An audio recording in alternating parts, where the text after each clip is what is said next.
Halo semuanya, selamat datang kembali di channel Infoin Classroom. Di part sebelumnya kita sudah membahas di bagian bab kedua. Di bagian kedua yaitu pembahasan peraturan ujian khusus di Pulau Tak Berpenghuni, dan di video kali ini akan membahas lanjutannya.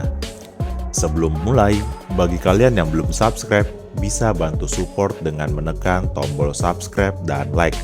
Dan bagi yang sudah subscribe, Mimin ucapkan terima kasih. Gak pakai lama, langsung aja kita ke story-nya. Setelah Ayano Koji membuntutin Koenji, Ayano Koji kembali ke ruangan kelasnya.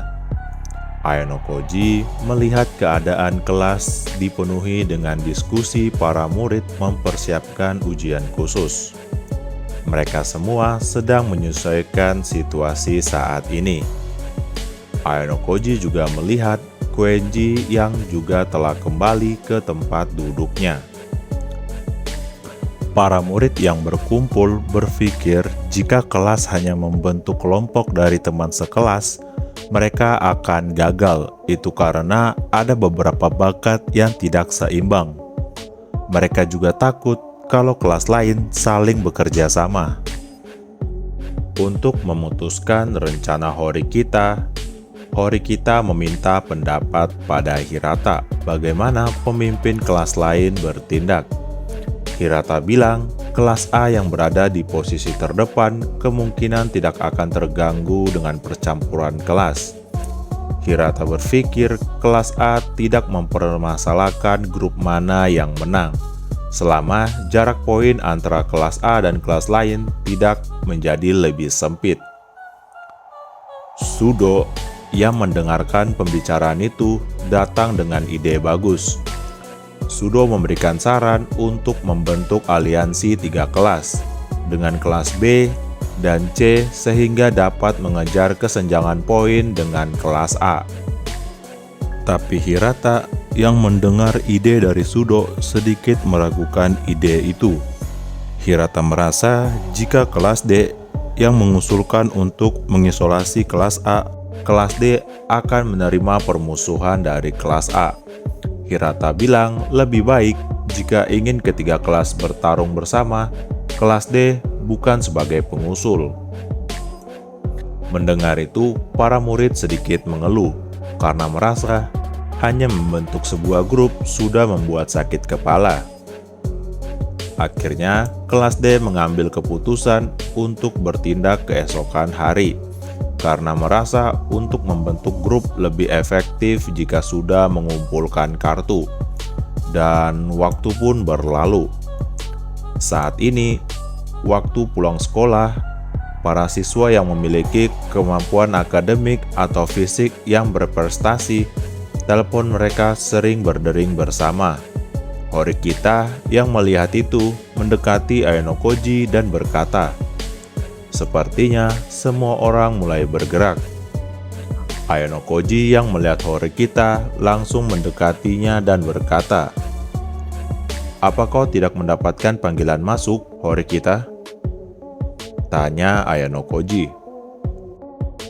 Tidak ada," jawab Horikita. "Aku mengerti. Lagi pula, hanya ada sedikit orang yang tahu kontakmu," kata Ayano Koji. Mendengar itu, Horikita sedikit kesal dan berkata, "Kau sudah tahu itu, dan kau masih menanyakannya dengan sengaja. Kau memiliki kepribadian yang buruk. Jadi, aku ingin tahu, apa ada yang menghubungimu?" Ayano Koji-kun yang mendapatkan nilai sempurna dalam matematika, tapi sepertinya ponselmu cukup sunyi. Mendapatkan pertanyaan balik, Ayano Koji memutuskan untuk melihat ponselnya. "Sayangnya, bateraiku mati.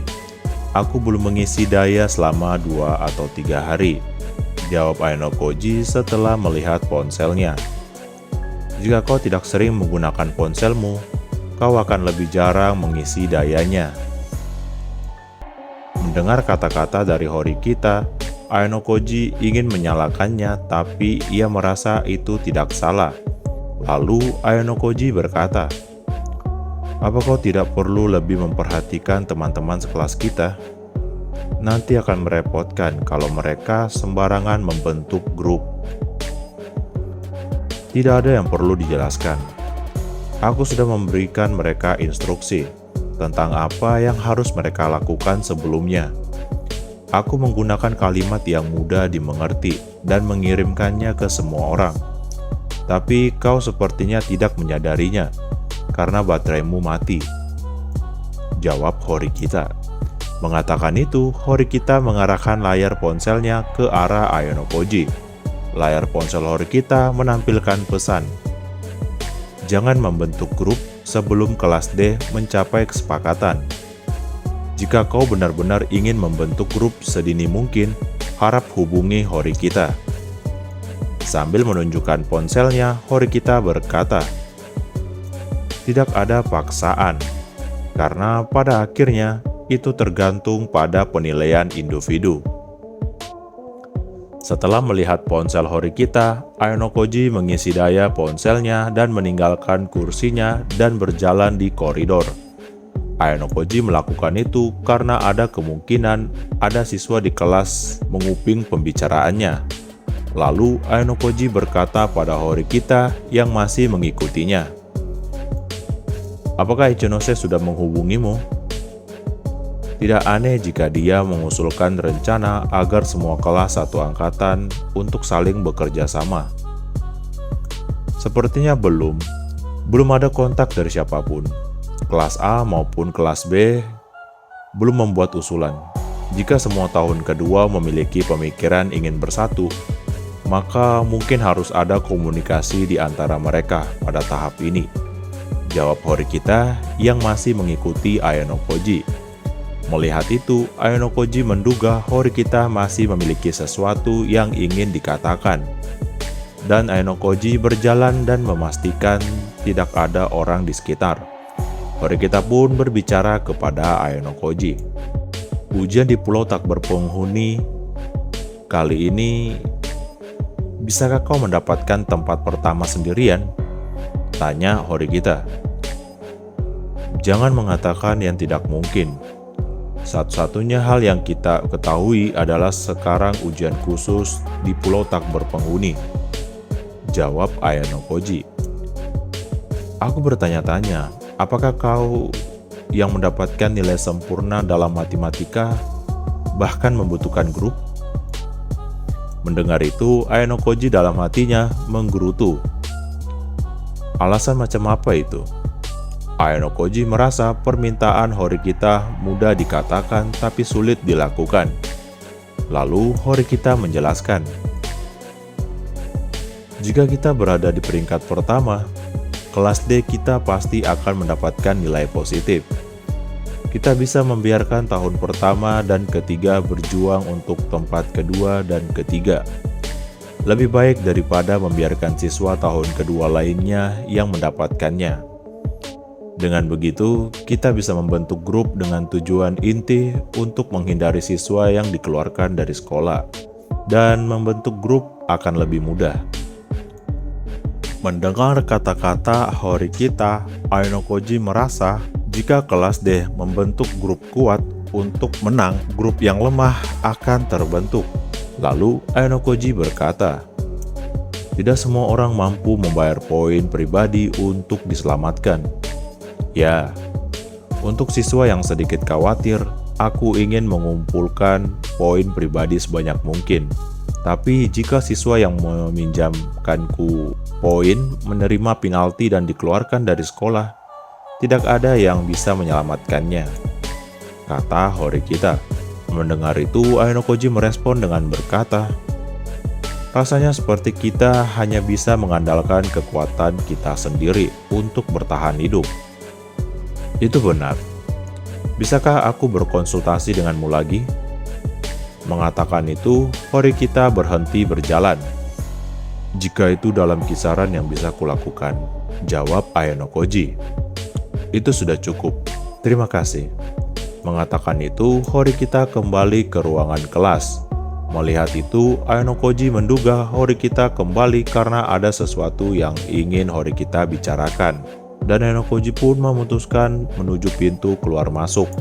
Dalam perjalanan ke koridor pintu masuk, "Yo," Aonokoji disapa Izizaki saat Aonokoji ingin menyalakan ponselnya.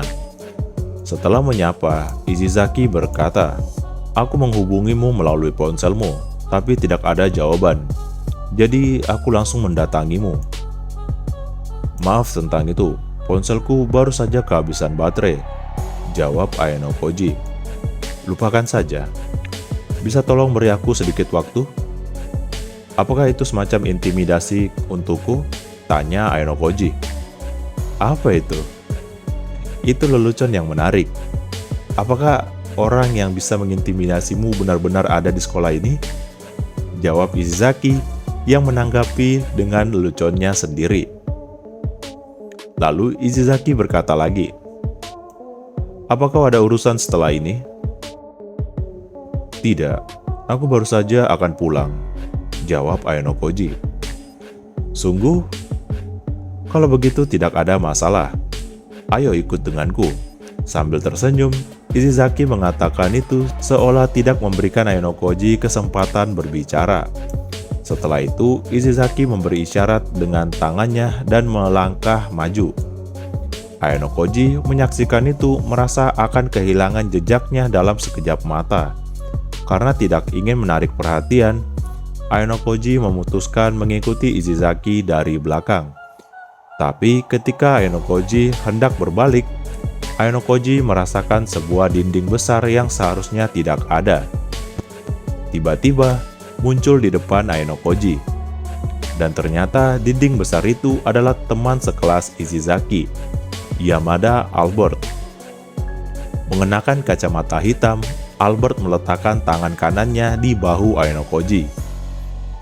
Mendapatkan itu, Aonokoji merasa seperti diintimidasi. "Hei," kata Albert yang menyapa Aonokoji. "Hei." Mengatakan itu, Aonokoji menjawab perkataan yang sama karena Aonokoji tidak mengerti situasinya. Setelah mengatakan itu, Aonokoji heran apa yang terjadi pada dirinya saat ini. Intimidasi yang Aonokoji pikirkan sebelumnya ternyata hanya lelucon. "Selamat siang, Aonokoji." Di sebelah tubuh besar Albert, yang seperti dinding itu, ada sosok Hiyori yang muncul menyapa Aonokoji. Melihat itu, Aonokoji berkata, "Ini kombinasi yang tidak biasa." "Mungkin begitu," jawab Hiyori. Aonokoji berpikir, Ruen juga akan ada di sini. Tapi setelah melihat situasi, Aonokoji pikir tidak demikian. Lalu tiba-tiba Izizaki berkata, "Ini bukan tempat yang tepat. Ayo kita pindah." "Pindah? Kemana?" tanya Aonokoji. Kemana ya? Aku belum benar memikirkan itu." Mengatakan itu, Izizaki mengusap jari telunjuk kirinya di bawah hidungnya dan tertawa sedikit malu. Melihat itu, Aonokoji berkata, "Aku punya firasat buruk tentang ini. Jadi bisakah kau membiarkanku pergi?" Mengatakan itu, Aonokoji merasa bahwa perkembangan di sini tidak ada gunanya. Jadi Aonokoji meminta untuk pergi. "Emang kenapa? Bukankah kau bebas sekarang?" "Kami tidak akan membiarkanmu pergi," jawab Izizaki. "Tidak akan membiarkanku pergi? Apa maksudnya?" tanya Aonokoji. Albert yang berdiri di belakang Aonokoji meraih lengan Aonokoji dengan kekuatan yang luar biasa dan mengunci Aonokoji dengan kuat. Lalu Hiyori juga menarik lengan Aonokoji ke dirinya sendiri. Bersama-sama, keduanya menangkap Aonokoji. Sambil menangkap lengan Aonokoji, Hiyori berkata, "Maaf Aonokoji, tapi kami tidak bisa membiarkanmu melarikan diri." "Hah?" Mengatakan itu, Aonokoji merasa perlu menarik kembali lelucon yang sebelumnya ia katakan. Lalu, Hiyori berkata pada Izizaki, Kita sangat mencolok di sini, jadi ayo kita pindah, Izizaki. Itu benar. Jadi kemana? Tanya Izizaki. Kemana ya? Bagaimana kalau ke kamar Izizaki? Saran dari Hiyori dengan santai. Kak kamarku? Itu sih tidak mungkin. Ketika Izizaki mendengarkan bahwa kamarnya menjadi tujuan akhir, dia menolak seolah-olah dia panik. Emang ada apa? Apa ada ketidaknyamanan? Tanya Hiyori. Itu karena ada berbagai alasan, bahkan jika kau tiba-tiba bertanya kepadaku. Jawab Izizaki. Kami tidak keberatan kok jika kamarmu agak berantakan, iya kan? Albert, yang diminta persetujuan oleh Hiyori, menggelengkan wajahnya. Ya, tidak hanya sedikit, itu sangat berantakan. Tidak ada tempat untuk meletakkan kakimu. Yah, sayang sekali, kata Izizaki. Jangan khawatir, jika kamu membutuhkannya, aku akan membantumu membersihkannya, jawab Hiyori. Tidak. Aku tidak bisa membiarkan seorang gadis membersihkan tisu dan itu. Tanpa sadar, Izizaki mengatakan hal-hal yang berantakan. Tisu ya? Ada apa dengan masalah itu? Tanya Hiyori yang bingung dan bertanya-tanya tentang apa ada salahnya dengan semua itu. Pokoknya jangan ke kamarku. Ya, itu benar. Ayo kita pergi ke kamar Albert, jawab Izizaki yang mengubah topik pembicaraan dengan panik. Benar, ke kamar Albert saja. Ya. Izizaki menyarankan itu seolah dia melarikan diri dari sesuatu. Oke. Mengatakan itu, Albert menunjukkan persetujuan dengan tanggapan singkat. Setelah itu, Albert mulai bergerak sambil mendekap Ayanokoji. Tapi, apakah aku akan dibawa seperti ini? Tanya Ayanokoji. Tidak apa-apa. Yamada itu sangat kuat, jawab Hiyori. Mendapatkan jawaban yang berbeda dari apa yang Ayanokoji maksud, Ayanokoji berpikir bukan itu masalahnya, tapi situasi saat ini akan sangat mencolok. Tapi kata-kata datang kembali dari Hiyori. Tidak masalah. Di satu sisi, ini juga semacam permohonan. Setelah mengatakan itu, Hiyori tersenyum lembut seperti biasa dan mulai berjalan seperti seorang pemimpin. Melihat Hiyori seperti itu, Izizaki berkata, "Oh, aku mengerti. Seperti yang diharapkan dari Shina. Ide bagus. Dan akhirnya Ayanokoji pasrah dibawa ke asrama. Dan saat ini Ayanokoji sampai di kamar Albert. Ayanokoji melihat banyak bendera yang tak terhitung jumlahnya tertempel di dinding. Melihat Ayanokoji yang menatap bendera-bendera itu, Izizaki berkata, "Si Albert ini adalah maniak bendera loh. Apakah itu membuatmu terkejut?" Mendengar kata-kata Izizaki, Ayanokoji menduga Izizaki sudah berada di kamarnya Albert berkali-kali. Lalu Ayanokoji menjawab, "Sepertinya memang begitu." Dan saat ini Ayanokoji sudah dibebaskan dari genggaman Albert. Tapi Albert meminta Ayanokoji duduk dengan benar. Setelah keempatnya sudah duduk, Ayanokoji memutuskan untuk meminta penjelasan. "Jadi, apa yang kalian rencanakan?" tanya Ayanokoji. Mendengar itu, 3 orang saling memandang. Untuk beberapa alasan, mereka menunjukkan wajah yang bahagia dan gembira bersama. Lalu, Izizaki berbicara pada Ayanokoji, mewakili semua orang. "Baiklah, ini adalah ideku. Ayo kita berkumpul untuk membentuk suatu grup dalam ujian khusus berikutnya." Mendengar itu, Ayanokoji sudah menduga akan ada pembahasan ujian khusus, lalu Ayanokoji berkata, Berkumpul? Apa maksudnya? Bisakah kau menjelaskannya lebih spesifik? Tidak ada yang spesifik. Seperti yang aku katakan, jawab Izizaki. Tidak. Apa yang kau katakan tidak jelas. Aku benar-benar tidak mengerti dengan siapa tepatnya aku akan berkumpul. Ayanokoji mengatakan itu karena saat ini ada 4 orang. Jika saat ini membentuk kelompok, seseorang akan ditinggalkan. Lebih tepatnya, Hiyori adalah seorang gadis. Itu karena tidak dapat berpartisipasi dalam proporsi. Jadi saat ini, yang bisa membentuk grup adalah Ayanokoji, Izizaki, dan Albert. Lalu Izizaki menjawab, "Sekarang, mau dengan siapapun tidak apa-apa kan? Bisa dengan aku, Albert, atau Shina. Yang jelas terserah mau membentuk grup dengan siapa dari kami kelas B." Mendengar itu, Ayanokoji merasa perkataan Izizaki sungguh jawaban yang menarik dan berani. Lalu Ayanokoji berkata, "Dengan kata lain, kau ingin aku masuk ke dalam grup yang berisi 2 siswa dari kelas B?" Benar. Jadi ketika ujian dimulai, akan sempurna jika kita dapat membentuk grup dengan 3 siswa kelas B yang tersisa untuk menghasilkan 6 orang. Kita akan mengincar tempat pertama dengan 5 siswa dari kelas B, dan kau, Ayanokoji, sebagai orang ke-6, jawab Izizaki. Mendengar itu, Ayanokoji merasa hampir kewalahan dengan saran yang luar biasa ini. Tapi Ayanokoji merasa perlu untuk tetap tenang dan menanggapinya. Lalu Ayanokoji pun berkata pada Hiyori,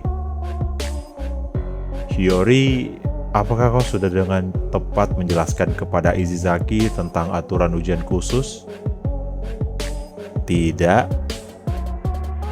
Mengatakan itu, jawaban atas pertanyaan yang Ayanokoji ajukan dikembalikan dengan santai oleh Hiyori. Lalu Hiyori kembali berkata, "Ketika dia berbicara padaku, aku merasa aku harus memperbaikinya dalam 5 detik. Tapi kupikir akan baik-baik saja untuk membiarkannya sampai saat ini," kata Hiyori. Mendengar itu, dalam hati Ayanokoji, apanya yang baik-baik saja? Lalu Ayanokoji berkata pada Izizaki, "Aku punya beberapa pertanyaan untuk diajukan, tapi aku pikir aku akan fokus pada 2 poin. Tidak, 3 poin untuk saat ini.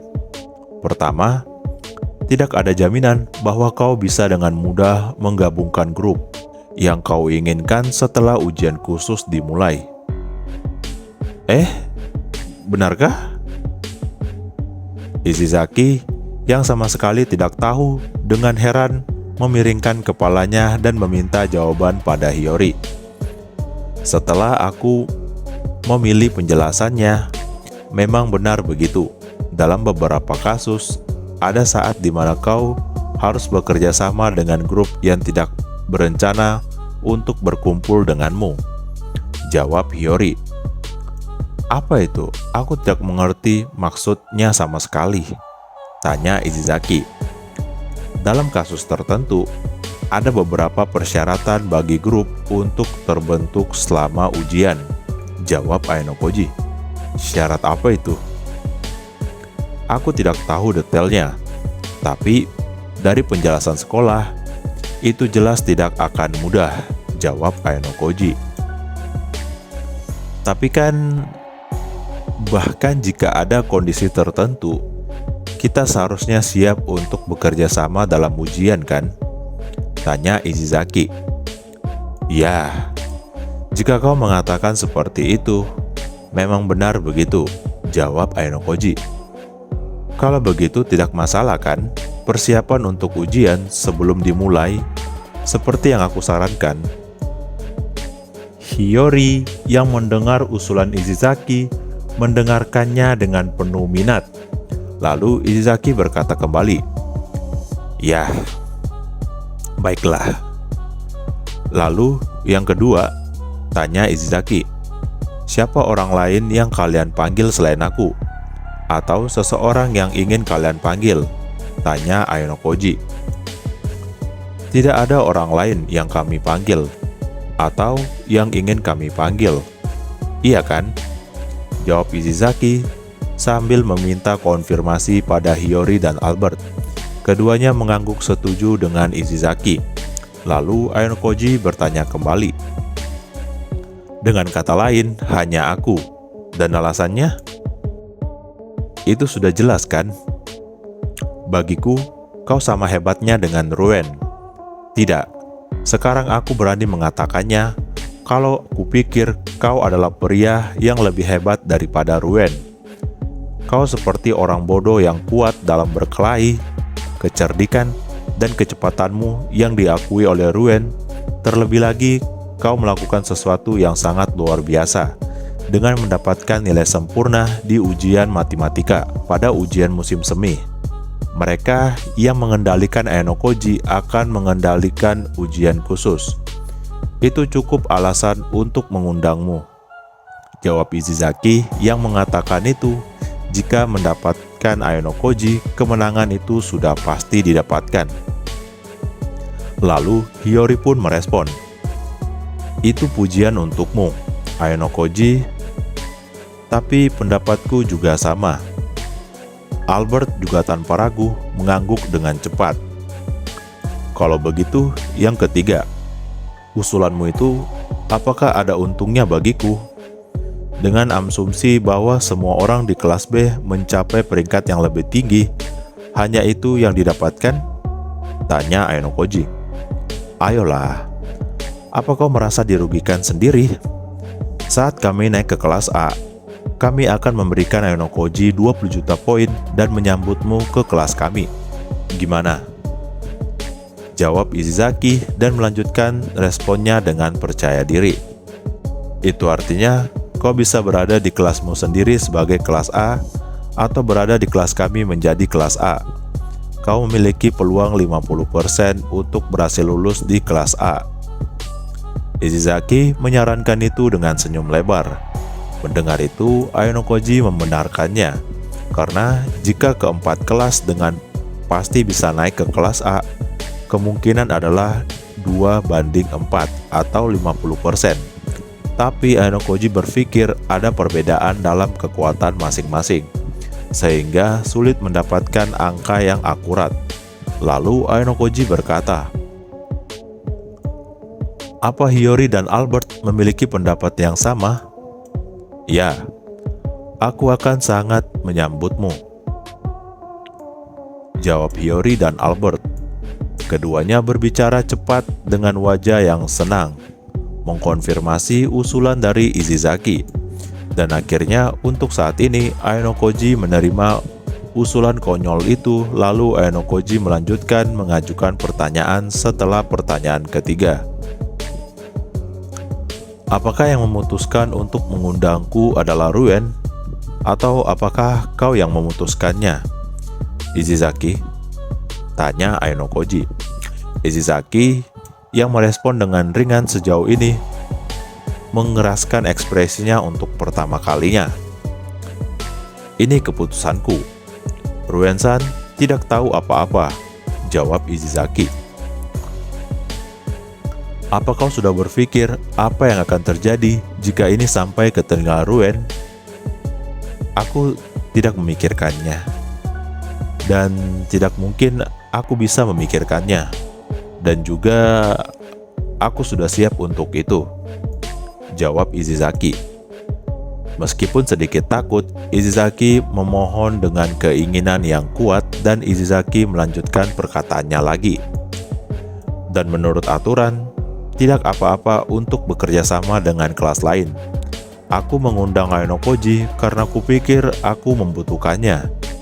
Tidak ada yang aneh dengan itu. Mendengar itu, Aonokoji membenarkan perkataan Izizaki. Untuk bekerja sama dengan kelas lain, itu diperbolehkan. Kecuali ada kebijakan membentuk grup hanya dengan kelasnya sendiri. Karena itu, Ainokoji menilai Ruen seharusnya tidak berhak untuk mengeluh tentang apa yang dilakukan Izizaki. Saat Ainokoji memikirkan itu, Hiyori berkata, kunci dari ujian khusus ini adalah tidak mengambil poin kelas yang dimiliki oleh siswa tahun kedua. Tentu saja, perlu untuk membidik peringkat teratas dalam peringkat keseluruhan. Untuk itu, partisipasi Ainokoji sangat diperlukan. Jadi begitu, jawab Ainokoji yang sudah paham akan situasinya, dan Ainokoji pun melanjutkan perkataannya. Untuk saat ini, masih ada beberapa hal yang membuatku penasaran, tapi aku mengerti apa yang ingin kau katakan. Kalau begitu, bisakah kita bekerja sama? Tanya Izizaki. Terima kasih sudah mengundangku, tapi aku tidak bisa mengatakannya pada tahap ini, jawab Ainokoji. Kenapa? Karena Ainokoji memiliki pertimbangan sendiri di kelasnya kan? Jawab Hiyori yang memotong seolah menggantikan Ainokoji menjawab pertanyaan Izizaki. Lalu Hiyori berkata lagi, aku juga berpikir kalau kondisi yang diberikan untuk Ainokoji itu lemah. Lemah? Apakah 20 juta poin tidak cukup? Tanya Izizaki. Bukan itu masalahnya. Dalam hal jumlah poin, tentu saja aku pikir itu luar biasa. Tapi pada dasarnya, kau hanya menyerahkan hak untuk pindah ke kelas kita kan? Jawab Hiyori sekaligus bertanya kembali. Itu tentu saja kita bisa memberikannya 20 juta poin agar dia bisa pindah ke kelas Sakayanagi, jawab Izizaki. Dan juga Izizaki mengatakan bahwa Ainokoji dapat bekerja sama dengan siapapun dari kelas B. Tapi itu juga masalah. Bertahan hidup di pulau tak berpenghuni bukanlah ujian individu. Jika kau benar-benar mengincar peringkat atas, bekerja sama dengan anggota yang kuat akan meningkatkan persentase kemenangan. Mengatakan itu, Hiyori yang sampai sekarang hanya mendengarkan pembicaraan, datang dengan poin sulit berturut-turut. Dan di saat itu, Izizaki mulai mengeluarkan keringat dan menjadi panik. Kak, kalau begitu dengan siapa dong? Tanya Izizaki. Jika aku disuruh untuk memilih anggota grup sekarang, itu pasti itu adalah Ruen, Kanade, dan Ainokoji. Ketiga orang ini tidak masalah jika menggantikan Kanade dengan Yamada. Tapi kurasa Ruen adalah keberadaan yang tak tergantikan, jawab Hiyori.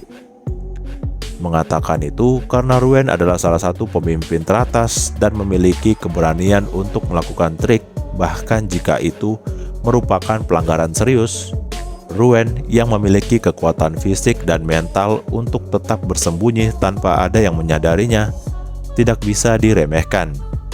Salah satunya adalah Kanade yang memiliki kemampuan akademik terbaik di kelasnya, atau Albert yang memiliki lengan yang kuat. Mendengar kata-kata Hiyori yang berturut-turut, Izizaki berkata, jangan berkata yang tidak-tidak. Apakah kau pikir Ruen akan setuju dengan rencanaku? Tanya Izizaki. Aku tidak berpikir dia akan memberikan jawaban dengan cepat, jawab Hiyori. Iya kan? Lalu Hiyori berkata lagi, Kanade-kun juga mengabaikan Ruen dan tidak terlibat dalam rencana cerobohnya. Kalau begitu, apa yang harus aku lakukan? Tanya Izizaki. Kau tidak bisa melakukan apa-apa, setidaknya untuk sekarang. Itu membuatku frustasi. Izizaki melakukan yang terbaik untuk mengeluarkan kebijaksanaannya, tapi tidak ada ide cerdas yang muncul. Untuk hari ini, kita harus puas bahwa kita berhasil menyampaikan pikiran Izizaki dan diri kita sendiri, kata Hiyori. Melihat itu, Ainokoji menduga Hiyori datang ke tempat ini memutuskan untuk menunjukkan keinginannya untuk bekerja sama. Hiyori tahu sejak awal bahwa tidak mudah untuk bekerja sama dan membentuk grup dengan Ainokoji. Ainokoji juga menduga Albert juga tahu bahwa itu adalah hal yang tidak masuk akal. Itu karena Albert dengan lembut menyentuh pundak Ishizaki. Lalu Ishizaki berkata, "Aku mengerti kok. Untuk sekarang, kalau memang seperti itu, maka apa boleh buat?" Meski enggan, Ishizaki menerima setelah menerima kata-kata dari kedua orang itu. Melihat itu, Ainokoji berkata, "Aku tidak tahu apa-apa. Aku tidak tahu apakah aku bisa memenuhi harapanmu, tapi aku akan mempertimbangkannya." Ainokoji memutuskan yang terbaik pada titik ini dengan menjawab seperti itu. Tapi untuk sekarang, Ainokoji tidak berencana membentuk grup dengan siapapun. Ainokoji merasa ujian kali ini pastinya terkait dengan Tsukishiro dan siswa White Room. Ainokoji berpikir ujian khusus ini akan menjadi medan pertempuran terakhir antara dirinya dan Tsukishiro. Dengan kata lain, kemungkinan akan ada serangan langsung yang diluncurkan. Karena itu, Ainokoji tak ingin membentuk kelompok, karena ada resiko orang lain akan terjebak dalam masalahnya. Dengan memikirkan itu, Ainokoji menegaskan kembali hal itu pada dirinya sendiri. Sampai di sini dulu storytelling di part ke-7 ini. Jika kalian suka, kalian bisa support dengan subscribe dan like, dan jangan lupa untuk aktifkan loncengnya agar tidak ketinggalan info di video selanjutnya. Sampai jumpa di video selanjutnya.